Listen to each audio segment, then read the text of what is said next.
नमस्कार, मैं हूं हर्षराज और आप देख रहे हैं हमारा खास कार्यक्रम। आज हम बात करेंगे ग्लोबल वार्मिंग की। क्या है ग्लोबल वार्मिंग और हम पर इसका क्या असर होता है? वायुमंडल में ग्रीन हाउस गैसों की उच्च सांद्रता पृथ्वी पर अधिक गर्मी बढ़ाने के लिए जिम्मेदार है। वैश्विक तापमान में वृद्धि से तूफान, बाढ़, जंगल की आग, सूखा और लू के खतरे की आशंका बढ़ जाती है। एक गर्म जलवायु में वायुमंडल अधिक पानी एकत्र कर सकता है और भयंकर बारिश हो सकती है। ग्लोबल वार्मिंग औद्योगिक क्रांति के बाद से औसत वैश्विक तापमान में वृद्धि को दर्शाता है। 1880 के बाद से औसत वैश्विक तापमान में लगभग 1 डिग्री सेल्सियस की वृद्धि हुई है। ग्लोबल वार्मिंग एक सतत प्रक्रिया है। वैज्ञानिक को आशंका है कि 2035 तक औसत वैश्विक तापमान अतिरिक्त 0.3 से 0.7 डिग्री सेल्सियस तक बढ़ सकता है। अब हम बात करेंगे ग्लोबल वार्मिंग के कारण के बारे में। कुछ गैसें की जैसे कार्बन डाइऑक्साइड और मीथेन पृथ्वी के वातावरण में सूरज की गर्मी को अपने अंदर रोकती हैं। पौधे ऑक्सीजन का मुख्य स्रोत होते हैं। वे कार्बन डाइऑक्साइड लेते हैं और ऑक्सीजन छोड़ते हैं, जिससे पर्यावरण का संतुलन बना रहता है।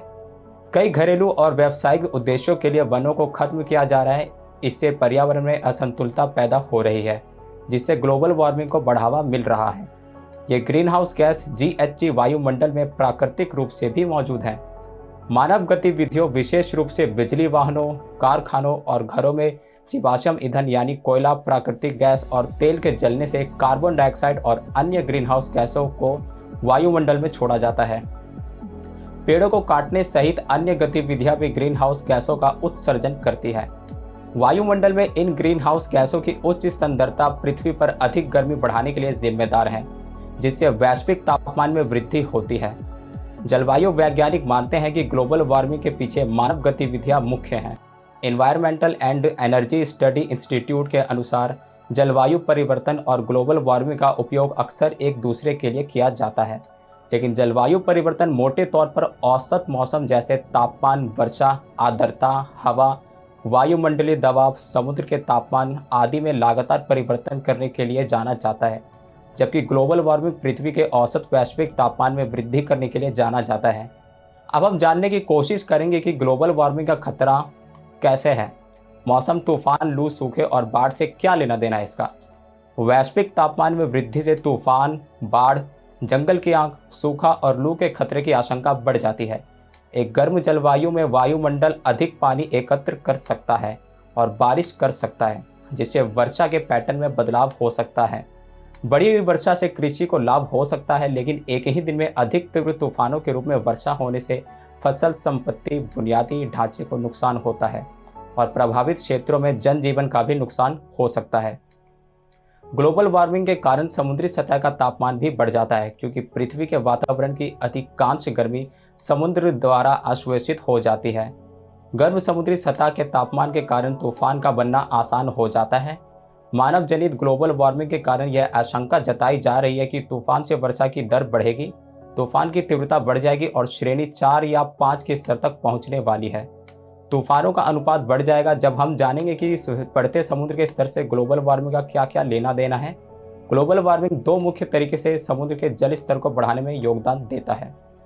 सबसे पहले, गर्म तापमान के कारण ग्लेशियर और भूमि आधारित बर्फ की चादरें तेजी से पिघल रही हैं, जो जमीन से समुद्र तक पानी से ले जाती है।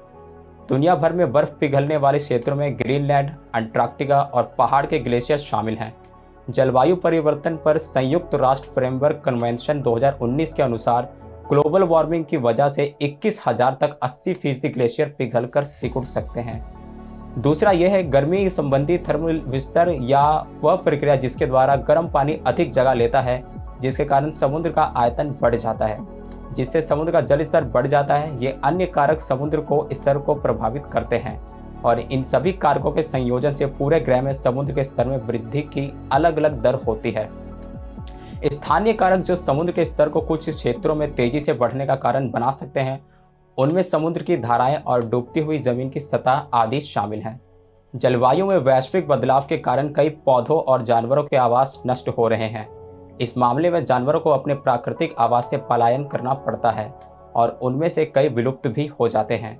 यह जैव विविधता पर ग्लोबल वार्मिंग का एक और बड़ा प्रभाव है।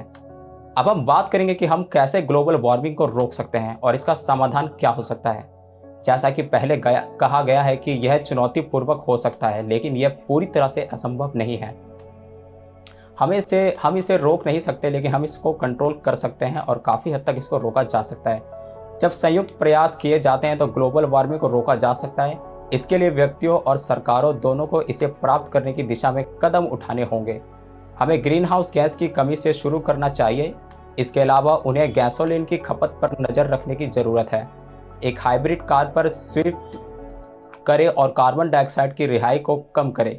इसके अलावा नागरिक सार्वजनिक परिवहन या कारपूल को एक साथ चुन सकते हैं।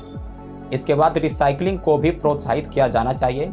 उदाहरण के लिए, जब आप खरीदारी करने जाते हो तो अपने कपड़ों की थैली ले जाएं। एक और कदम जो आप उठा सकते हैं, बिजली के उपयोग को सीमित करना, जो कार्बन डाइऑक्साइड की रिहाई को रोक देगा। सरकार के हिस्से पर उन्हें औद्योगिक कचरे को नियंत्रित करना चाहिए और उन्हें हवा में हानिकारक गैसों को बाहर निकलने से रोकना चाहिए। वनों की कटाई को तुरंत रोका जाना चाहिए और पेड़ों के रोपण की प्रोत्साहित किया जाना चाहिए। संक्षेप में, हम सभी को इस तथ्य का एहसास होना चाहिए कि हमारी पृथ्वी ठीक नहीं है। इसका इलाज करने की जरूरत है और हम इसे ठीक करने में मदद कर सकते हैं। वर्तमान पीढ़ी को भविष्य की पीढ़ियों की पीड़ा को रोकने के लिए ग्लोबल वार्मिंग को रोकने की जिम्मेदारी हमें लेनी चाहिए। इसलिए हर छोटा कदम, कोई फर्क नहीं पड़ता कि कैसा छोटा वजन, बहुत वहन करता है और ग्लोबल वार्मिंग को रोकने में काफ़ी महत्वपूर्ण है। अंत में आपसे यही गुजारिश है कि ग्लोबल वार्मिंग पर करो कड़ा प्रहार, पेड़ लगाओ 1000। धन्यवाद।